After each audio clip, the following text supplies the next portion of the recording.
আজি আন্তৰ্জাতিক মাতৃভাষা দিৱস ডিব্ৰুগড়তো উদযাপন কৰা হৈছে আন্তৰ্জাতিক মাতৃভাষা দিৱস ডিব্ৰুগড় শিল্পী সমাজৰ উদ্যোগত আৰু ডিব্ৰুগড় সাহিত্য সভাৰ সহযোগত লক্ষ্মীনাথ বেজবৰুৱা ভৱনত উদযাপন কৰা হয় মাতৃভাষা অনুষ্ঠানত উপস্থিত থাকে বিশিষ্ট কণ্ঠশিল্পী ৰাজেন গোহাঁই শান্তনা বৰুৱা সুৰকাৰ হীৰেন গোহাঁই সংগীত শিল্পী ডক্টৰ দিলীপ ৰঞ্জন বৰঠাকুৰ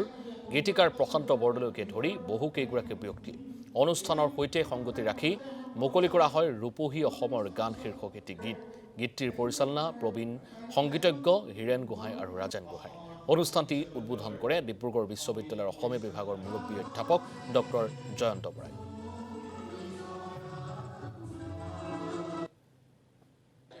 আজি এই আন্তৰ্জাতিক মাতৃভাষা দিৱসৰ আমি বহু দিনৰ পৰা এই সংকল্প আছিলে যে ডিব্ৰুগড় শিল্পী সমাজৰ উদ্যোগত আৰু ডিব্ৰুগড় সাহিত্য সভাৰ সহযোগত আমি অনুষ্ঠানটি সুচাৰুৰূপে উদযাপন কৰাৰ প্ৰয়াস কৰিছিলোঁ আৰু তাকেই মনস্থ কৰি আমি সকলোৰে প্ৰচেষ্টাত আজি এই দিনটোত আমি উপনীত হৈছোঁ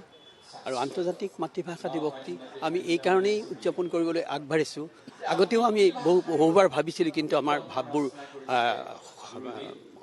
পৰিণত নহ'ল কিন্তু এইবাৰ আমি এই দিৱসটি পালন কৰিবৰ বাবে সকলোৱে